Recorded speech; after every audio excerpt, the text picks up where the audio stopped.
Excellent. Hey, Sue. I'm good to see you.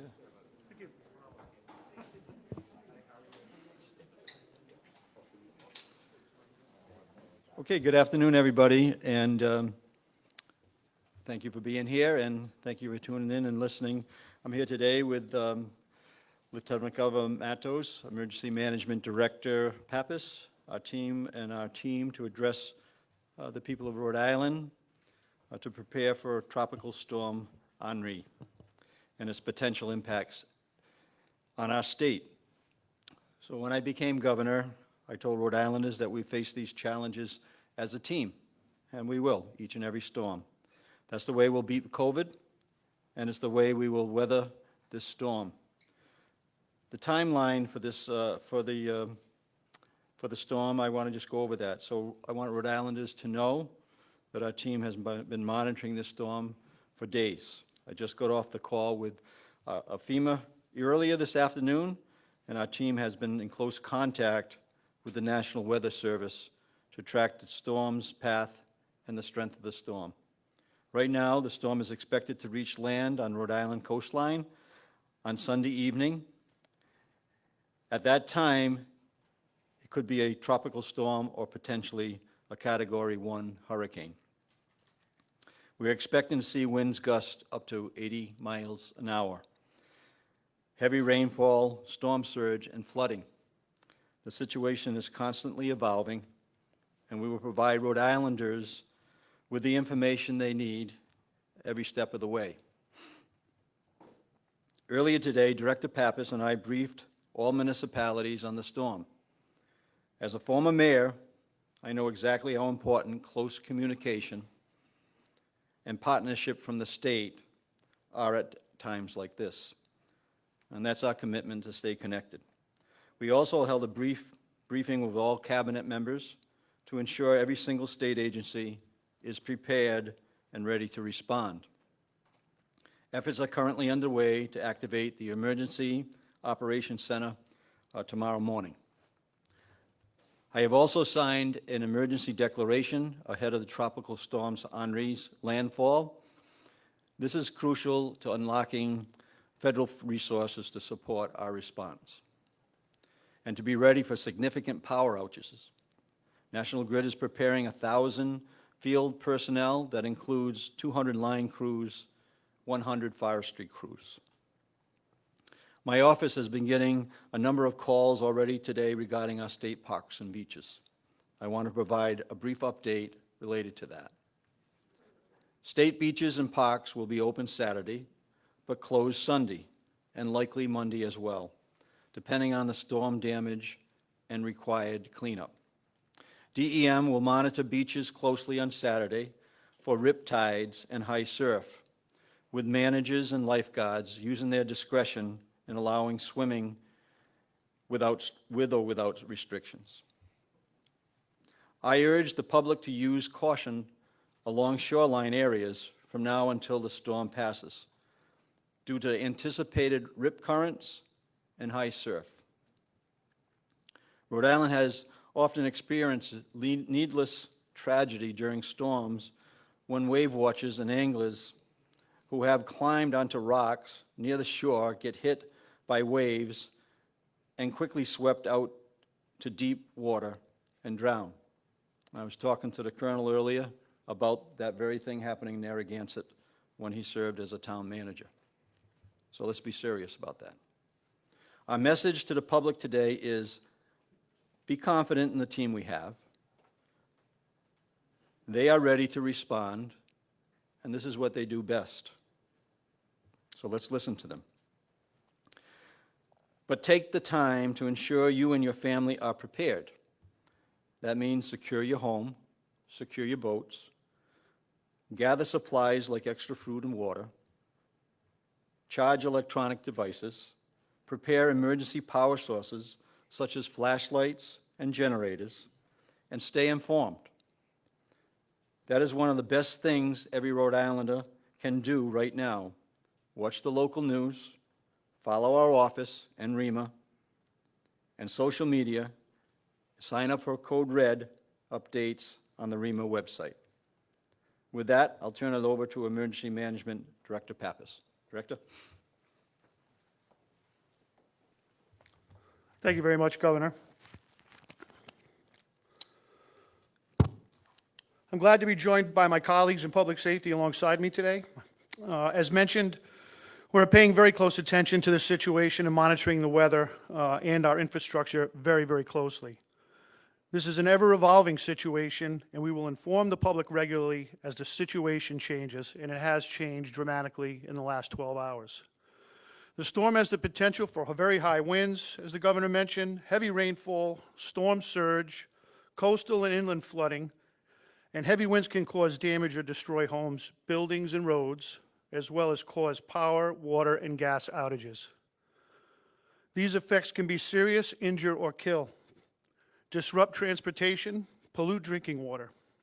Hurricanes cause deaths and injuries, primarily from water, drowning, wind, and waterborne debris, windborne debris that are not tied down. Not just coastal communities are at risk here. The impact on storms like this can extend far from the coast to several hundred miles inland, especially with rain. I'll give you a little bit of what I know from the last National Weather Service update that I received about an hour ago. The track still continues to track to the west. And as it does so, it brings us into the right front quadrant, which we know is the very, very dangerous part of the storm. So the projected landfall, as we knew it yesterday, was somewhere around Cape Cod. Then it moved to over us. Now it's moved to about where Connecticut and Rhode Island meet. So we still continue to monitor an ever-changing storm that's complicated. We're looking at tropical storm force winds to arrive Sunday morning and peak Sunday afternoon with gusts, as the governor said, 60 to 80 miles an hour possible along the coast and Block Island. 40 to 50 mile an hour winds are projected for inland, including Providence. The winds will be dropping off Sunday evening, with the strongest winds likely to occur in a narrow corridor, much like we saw with Hurricane Bob. The problem with this storm is it seems to want to slow down rather than speed up. And the more it slows down, the more it'll rain, and the more difficult it'll be for power crews to get up in the buckets to work on the lines that may go down caused by the wind and branches. We're also looking at a storm surge of 3 to 5 feet possible, but that's very highly dependent on the track and intensity and timing. We are looking at astronomical high tide over the week, so we're keeping an eye on that. And we continue to inform our local emergency management directors. So right now, the strongest wind should arrive around low tide, but as I said, things are changing. That's all I have for now. I'll send another update out tomorrow morning, and I'm happy to take any questions at this time. New Shoreham has advised people who don't have permanent residences there to leave by Saturday. Do you join in that call, and are you considering right now any coastal evacuation recommendations or orders at this point? Not at this time. Still monitoring the situation. What was the question about Block Island? It was the New Shoreham police said, let me get the exact words, that we strongly encourage anyone without a safe residence on New Shoreham to make plans to depart by Saturday afternoon, is what they said, because they just don't have the resources to take care of people. I'll leave it to Colonel Manny to answer that. Thank you, Director. I just got off the phone with Chief Moynihan of the New Shoreham Police Department, and just to clarify, tomorrow is a changeover day for rentals, so the boats will still be running, the people will still be allowed to come to the island, but anyone that's going there just for a day trip or does not have a place to stay, they are asked not to come over or go back before the last ferry leaves on Saturday evening. Colonel, to that point, there's people on Aquatic Island who are concerned, or even Jamestown, about bridge closures.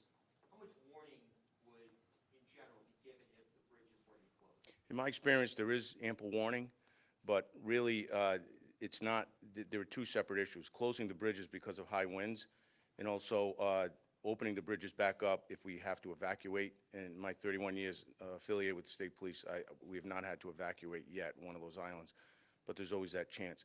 But there will be ample warning, reverse 911 calls, social media, and so forth. Are you encouraging Rhode Islanders to stay off the roads, leave it to essential personnel? As the governor stated, I cannot emphasize that enough. In all the years I've been in public safety, one of the biggest challenges is dealing with sightseers who go to coastal areas in a storm like this or go out in a blizzard. It's extremely dangerous, not only to them, but to the fire service that are trying to save them when they get swept out into the ocean, which usually happens just about every storm. Someone gets swept out down by Narragansett. So we're asking, please stay home. Watch TV, you'll see it there. Do not go down to the coastal areas to view the ocean. With that said, it's peak wedding time. I'm sure there were weddings on Sunday. What happens to those? Well, it's a case-by-case basis. I mean, each person has to make their own decision on what, if they're gonna have it on a tent on an island in Newport, I would think they would cancel it by then, but we will take that on a case-by-case basis. We're asking everyone to shelter in place. At what time should they start sheltering in place? Well, I'll let the Director Pappas answer that, but we believe it's gonna start Sunday morning and from that point forward. Is this in the whole state that people should shelter in place, or just people in certain coastal communities who should be sheltering in place? So, as Colonel May said, it's a case-by-case basis. We expect tropical storm force winds to start sometime tomorrow morning early, around dawn, and continue through the day and diminish through the day. So we want everybody to be in place before the onset of tropical storm winds. So they should, tonight, be prepared to be indoors and shelter in place tomorrow morning. Just a couple more things before I close. And it goes along to your question. Now is the time to start to be prepared. So we want you to stay informed, pay attention to emergency management information and alerts, and we will alert. Continue to follow local news, REMA, on social media, and sign up for Code Red as the governor suggested. Text and email alerts on the REMA website. We continue to closely monitor the storm, and if you live in a mandatory evacuation zone and local officials tell you to evacuate, do so immediately. Let's not try to ride this out and be a hero. Please heed the warnings, and if you're told to leave, please do so. Have a plan. There are checklists available on my REMA website. If you've lived through many Rhode Island storms, review your plan and make sure it's accurate and up to date. Have a kit ready. Make sure you have cleaning supplies, PPE, pet supplies, and everything really you need. Flashlights, batteries, make sure your mobile phones are charged. And check loved ones. Right? Make sure you check in on your family, loved ones, and friends and neighbors. And if you must go to a community or group shelter, remember to follow the latest recommendations from the CDC for protecting yourself and family from COVID-19. Be sure to review your previous evacuation plan and consider alternative options and maintain physical distancing accordingly. We continue to monitor the situation closely. The best way to stay informed, follow the governor and my team at REMA on social media, local news, and sign up for Code Red. Okay? I'll take any more questions. Sir, in past years, there have been significant challenges, both in the recovery efforts of National Grid and also, as importantly, in the communication of the time involved in those recovery efforts in terms of deliverables to individual homeowners. Right. What commitment has National Grid made to improving that? Sure. You're talking about restoration times from onset of it? But also, as importantly, there's always been a lot of challenges in homeowners understanding what their restoration time is going to be. Sure. So we have National Grid here. Terry Sobolewski from National Grid can take a swing at that one. Terry? Thank you, Director. Yes, sir. There are a number of things that we do to communicate with customers during a storm event. Right now and through the next 24 hours or so, we'll be pushing messages around preparation, ensuring that folks tidy up around their homes and anticipate, as the Director said, any potential outages by making sure that you and your families are ready. Communicating outages, we do through our website. You can find it on the National Grid website. Those outage restoration times have been increasingly improved over the years, and we're committed to keeping those updated as the storm unfolds. What folks will see early on in a major event like this, which we are expecting, is that we will have a period of time where we're doing damage assessment. That's where we're understanding what damage has been done to the system, where lines are down, and that damage assessment process has to finish before we can provide estimated restoration times to the public. Again, all of that will be updated through the website. Mark, you had said that this is going to be a slow-moving storm. Yep. What does that mean for inland flooding? I assume that even people who don't live on the coastline should also be prepared right now, given what we saw in 2010 with the spring storm. Yeah, sure. So the slower the storm goes, the longer it will rain. So you could see up to 8 inches of rain or more in a certain area because it's so slow moving. Typically, they move fast. So we asked for a capability from FEMA earlier today for swift water rescue teams. Those teams will be arriving tomorrow, and in the event that we get inland flooding that sweeps someone away, something away, those swiftwater teams have the capability to deal with that. Is the National Guard being activated right now?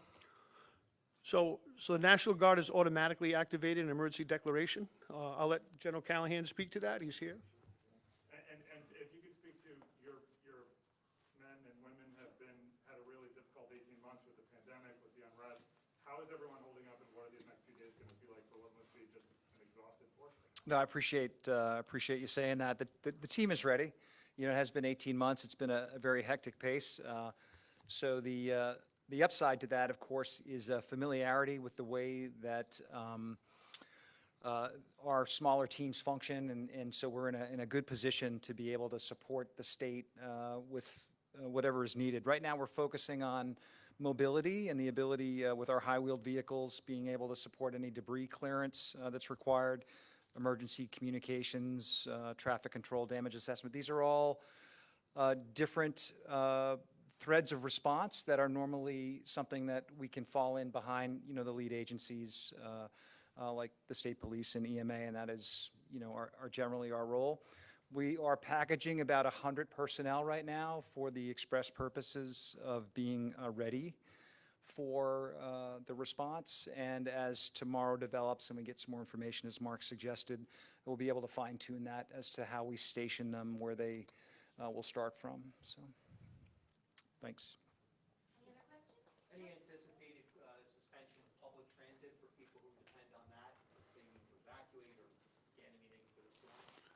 Yeah, we spoke to RIPTA today on the continuing service through the day tomorrow, and they'll assess what they do on Sunday, depending on the weather and the wind. Are there any evacuation shelters being looked at right now for people on the road? It's a great question. So we've been in constant contact with the Rhode Island chapter of the Red Cross. Susan Roberts is here today, and she's got some information for you all on shelter information. Sue? Thank you, Director. The Red Cross has been working with our state partners, and at this point in time, we have 10 regional shelters that we have in place. 5 of those are ready to go. One at Cumberland High School, Middletown, at the Joseph Gaudet Middle School, Providence Career Technical Academy, South Kingston at the South Kingston High School, Richmond, Wood River Junction at the Charahoe Middle School, and we'll continue to monitor. If those evacuation sites / shelters are needed, we will wait till there's a 75% capacity, and then we'll start to open up those additional 5 shelters. But we are prepared. We've moved assets in the area. We've got cots, blankets, a semi-truck of water coming, food, supplies. We're ready to go. Our team's ready. Governor, just to clarify, is there a shelter-in-place order coming, or are you just suggesting that folks stay home? Yeah, they should be staying home. We don't have one currently. We'll observe those type of things. I would also say to the people that, as a former mayor, I'm familiar with everybody that's up here. I've worked with these individuals for years. I have a great deal of confidence in every one of them. That's why we want to be listening to them, and I'll be doing the same. I'll be responding to the direction that I get from the professionals that are going to be dealing with this storm and future storms. Thank you. Just to clarify, it's tomorrow when people are advised to start staying home, or Sunday morning? So, did I say tomorrow? I don't think so, but, so, Sunday, And Sunday is when the tropical force winds are going to start. correct. My mistake, so Sunday. I thought so, I just wanted to clarify. Thank you for keeping me honest, I appreciate that. Any other questions? Thank you. Oh, thank you.